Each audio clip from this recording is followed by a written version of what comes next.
माने लिखा है कि जो भक्ति की सेवा में अपना सब कुछ समर्पित करके फिर उसे प्रसाद रूप से ग्रहण करता है, श्रद्धा भक्ति से करता है, सच्चे मन से करता है, उसी पर भक्ति प्रसन्न होगी। अन्यथा उसकी प्रसन्नता नहीं प्राप्त होगी, उसे कुछ नहीं मिलेगा। मिलेगा तो थोड़ा मिल जाएगा, लेकिन ज्यादा नहीं मिलेगा। इस प्रकार सिद्धि के प्रतिबंधक रूप कील के द्वारा महादेव ने इसको कीलित कर दिया, लाक कर दिया। ये शर्त है, ये कंडीशन है, जैसे स्कूलों की है, कार की है। ऐसा करोगे तो कार चलेगी, वरना नहीं चलेगी। तो वही मनुष्य सिद्धि होगा, उसी को सारे सुख मिलेंगे, वही पार्षद होगा, वही गंधर्व होगा। सारे संसार में विचरित रहने पे उसे कोई भय नहीं होगा, चिंता नहीं होगी, रोग नहीं होगी, बीमारी नहीं होगी। अब आपको कोरोना हुआ, पहले बताते थे साल पहले, अब मजाक करते थे। फिर जिसने पाठ किया किसी को नहीं हुआ। अमेरिका कनाडा पूरे वर्ल्ड में करोड़ों लोगों को नहीं हुआ। अब आपके जानकर हैरान होंगे कि 100 करोड़ नहीं 500 करोड़ लोग ये पाठ से दुख हो गए। संगत में तो जो बड़े बड़े वैज्ञानिक बैठे हैं वो घर में करते हैं। मतलब ये इसके बिना कोई हल ना था, न है, न होगा। साहब श्री गुरु गोबिंद सिंह जी महाराज सिख नहीं करते, कुछ करते हैं, आधे करते हैं, कुछ नहीं करते। उन्होंने स्वयं ये पाठ किया वहाँ। तो ये जो पाठ है भगवान राम ने जब किया, कृष्ण ने किया, ब्रह्मा विष्णु महेश ने किया, और इसके ऊपर कौन होगा? कुरान पाक में इसकी प्रतिबंध लिखी है हजरत मोहम्मद साहब ने किया, इसका नाम अल्लाह रखा। अब्राहम ने किया जो उससे पहले थे। तो ऐसा कोई जगत का नहीं है। जिसने अकबर ने किया, अकबर ने जो छतर चढ़ाया वो आज भी पड़ा हुआ है। तो जिसने इसका पाठ नहीं किया वो सुखी नहीं होता, उसको मुक्ति तो होना नहीं है। तो उससे फिर सारा पुराण को बताया जाएगा कैसे क्या क्या करना है। ये बड़ा पूरी दुनिया में वो कहते हैं इसके बिना हल नहीं, इसके बिना कोई किसी का इलाज नहीं है। अब आगे जो कोरोना आने वाला है वो तो पता नहीं कितने गुना शक्तिशाली है, और मोबाइलों में आ रहा है, मोबाइलों में डाल रहे हैं। श्वास से आ जाता है, ऐसी ऐसी बीमारियां हैं कि जो श्वास से आ जाएंगी, फलों में आ जाएंगी, सब्जियों में आ जाएंगी। पर जो ये पाठ करेगा उसको दुर्गा माता ने कहा उसका किंचित ना शुभम रण सकटे, उसमें कोई कष्ट नहीं आएगा। इसलिए आपने ये पाठ करना है। फिर मैं संक्षेप में बता रहा हूँ। तो ये जो माँ दुर्गा है, ये पहले देवी भागवत में सब लिखा है, इस ग्रंथ में ये लिखा है। तो मैं आपको अभी दे रहा हूँ। संगत में आपने सबसे पहले तो वहां जाके देखना भी है, भी आदमी कोई ठगी तो नहीं मारा, गलत काम तो नहीं करा, तो भी आपका ये कोई बड़ा लीडर छोटा छोटा नहीं है, सब बराबर है। कहाँ गलती हो रही है? कोई व्यक्ति वहाँ 50,000 रुपये देते हैं और रसीद नहीं देते, वहाँ कोई देते हैं तो 5,000 की दे देगी। और कोई तन अंदर से सेवा करते हैं, कोई अपना सब कुछ लगा देते हैं, तो उनको अथाह मिलता है। तो आपका ही मंदिर है, हर धाम आपने ही देखना जाके। तो ये नहीं कि ये बड़ा ये छोटा, ऐसा कुछ नहीं। आपने देखना ये ठीक हो रहा है, हर चीज को आपने देखना है। हमने तो कभी मंदिर खोले नहीं, बनाए नहीं। भाई श्री जी को इसका ज्ञान था, तो भाई श्री की कृपा से भी मिला ये सारा। तो अभी आपने कल फिर विस्तार से बताएंगे क्या क्या है। आज आप इनका जो शैलपुत्री का पाठ है वो आप ले लें। और जो शैलपुत्री का इनका नाम कैसे बना, पर्वतराज हिमालय के वहाँ पुत्री के रूप में उत्पन्न होने के करके उनका नाम ये शैलपुत्री पड़ा।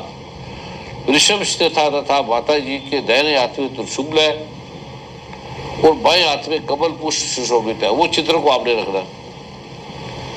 यह नव दुर्गाओं में प्रथम आज का जो दिन है, प्रथम शैलपुत्री का दिन है। अपने पूर्व जन्म में ये प्रजापति दक्ष की कन्या के रूप में उत्पन्न हुई। इनका नाम सती था। इनका विवाह भगवान शंकर जी से हुआ। एक बार प्रजापति दक्ष ने एक बहुत बड़ा यज्ञ किया, इसमें उन्होंने सारे देवी देवताओं को बुलाया, किंतु शंकर जी को नहीं बुलाया। तो उसका आपको पता क्या हुआ? फिर आपको कथा का पता ही है। इस कथा को ज़्यादा भी मैं टाइम नहीं लूँगा। और मेन जो है आका मैं आपको बीच बता दूँ, ये 8-10 पेज है। तो जो आपके ये कथा आपको ज्ञानी है, आपने अनंत बार सुनी है, पढ़ी है। तो भगवान सती शिव के अपमान को फिर वो कैसे उन्होंने कैसे निशान किया, कैसे फिर आग में उनका जल गया। उन्होंने अवधान के द्वारा सिर को जला दिया माँ पार्वती ने। और वज्र के समान इस दारुण दो घटनाओं को सुनकर शंकर ने क्रुद्ध होकर भगवान शिव ने अपने गणों को भेजकर उस यज्ञ का ध्वंस कर दिया। ये बड़ी अद्भुत कथा है, आप इसको नेट से भी पढ़ लिया करो। नेट में मंत्रों में ब्राह्मणों के पास उत्कीर्ण मंत्र नहीं है, शापोद्वार नहीं है, परिहार नहीं है। एक तो आप परिहार जरूर लिखा देना, सभी धामों में अपना नाम लिखे परिहार लिखाना, क्योंकि पहले परिहार करना पड़ेगा। परिहार से पहले ये काम ही नहीं करेंगे आप जो पाठ कराओगे, और पाठ जरूर कराना है। परिहार जो जिसके नाम लिखाएंगे पूरे परिवार के नाम लिखाना, उसमें आपको फिर आपके नाम का परिहार होने के बाद फिर आप जो पाठ है उन ब्राह्मणों से कराना जो जिसे ब्रह्म का ज्ञान है, ये आप चालू कर दें। रास्ते में आपने जरूर पाठ कराना है। और हर धाम में जो सेवा कर रहे हैं वो हर धाम में ब्राह्मणों को बुला के पाठ कराएगी आपस में मिलके। तो देखिए कि अगर उनको किसी को ब्रह्म का ज्ञान नहीं है तो मैं उनको बता दूंगा, उसका जो उत्कीर्ण परिहार है वो मैं उन ब्राह्मणों को दे दूंगा। फिर इस तरह से कर लेना, क्योंकि कुछ ब्राह्मणों को है, कुछ ब्राह्मणों को नहीं है। तो ये पाठ बड़ा महत्वपूर्ण है। और आसन के बिराने बैठना जो आपको देते हैं,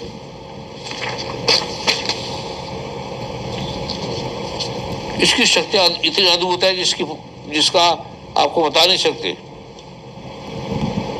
ये मूलाधार में स्थित है, मूलाधार में सारी शक्तियां होती है। यहीं से जो हमारे योग है, आसन है, यम है, नियम है, प्राणायाम है, प्रत्याहार है, धारणा, ध्यान, समाधि है, उसकी मूलाधार ये शैलपुत्री है।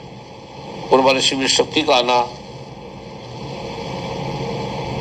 और इससे हमारा सारा प्राणु बनता है।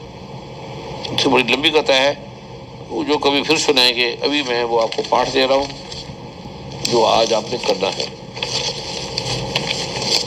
क्योंकि वहाँ पूजा भी करनी है। गुरु माँ भी पूजा में बैठे हैं, मेरी इंतजार भी कर रहे हैं, मंदिरों में भी है, तो वहाँ भी करनी है और यहाँ भी आपको देने के लिए।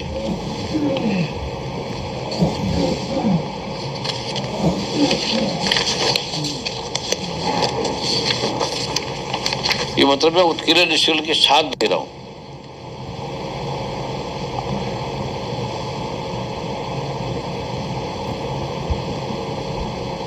आरती जरूर करनी है इसमें। और कलश भी आप स्थापना करें अपने घर में, और व्रत रखें 9 दिन। और अगर नहीं रख सकते जैसे तो फल खा ले, खीर खा ले, ऐसे फलों की खीर भी आती है। और कई तरह के आजकल तो बड़े बड़े भोजन आ गए हैं, उसमें आपको जरूरत भी नहीं पड़ेगी। तो शाम को एक टब कुट्टू का आटा ही है, और शाम को गेहूं का भी ले सकते हैं। कई ब्राह्मण गेहूं का लेते हैं, तो आप शाम को एक बार गेहूं का भी ले सकते हैं, ताकि ये जो करते हैं उनको पता ही है। एक तो सबसे पहले सबसे जो बड़ा पाठ है वो ब्रह्म मुहूर्त में जो उठ के करना होता है, वो सबसे महान है। राहु काल में थोड़ा रोक दो।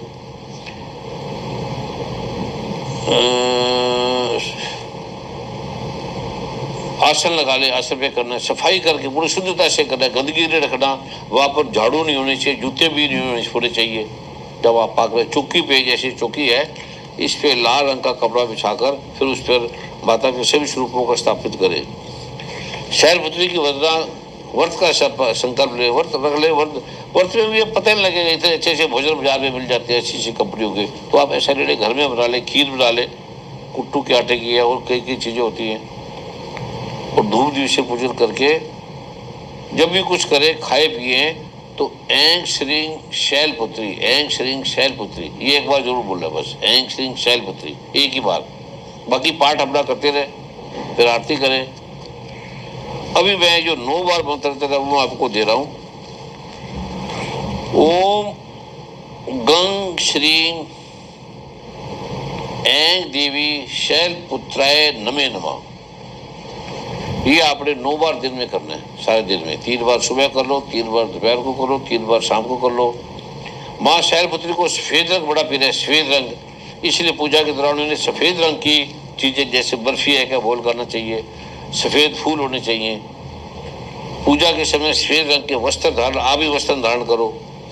माँ शैलपुत्री को गुड़हल का लाल फूल है वो बड़ा पसंद है, गुड़हल के फूल से मैं एक चीज बताऊँ, उससे शुगर नहीं होती, उससे बीमारियाँ नहीं होती, खत्म हो जाती है। वो भी बताएंगे आपको कल या परसों।